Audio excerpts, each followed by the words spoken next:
The way you looked at me. You didn't fall in love all at once. It would have been easier if you did. Instead, it happened slowly, quietly, like something you weren't supposed to notice. The first time you saw your boss, they didn't even look at you twice.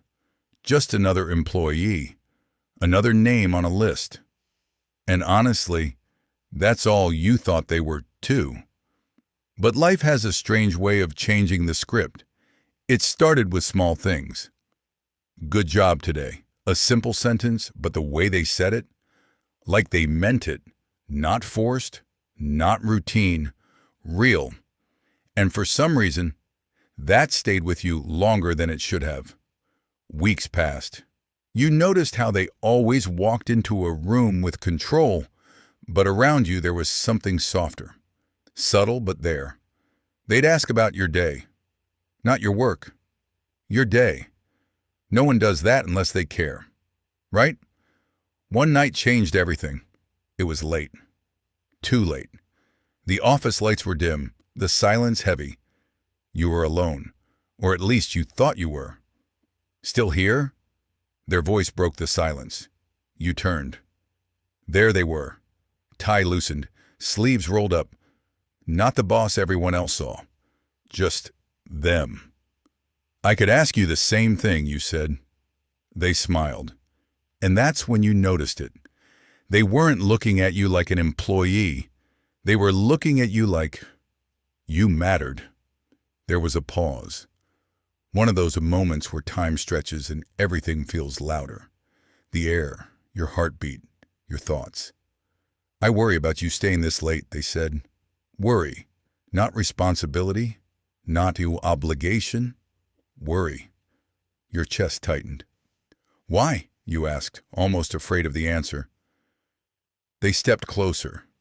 Not too close, but close enough to change everything.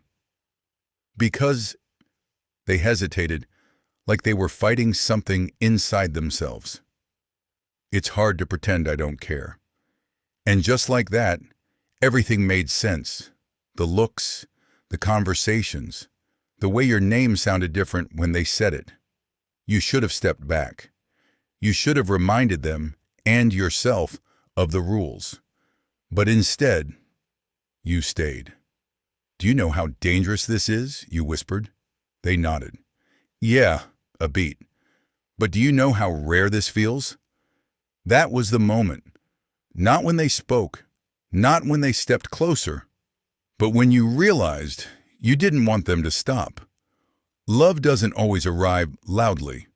Sometimes it shows up in quiet offices, in late nights, in stolen glances no one else sees.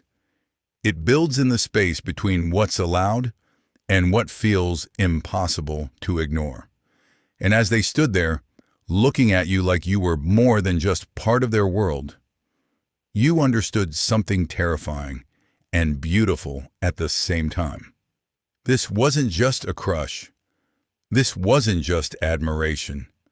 This was the kind of love that changes everything. Because the truth is, they didn't just fall for you, and you didn't just fall for them. You both crossed a line neither of you wanted to come back from,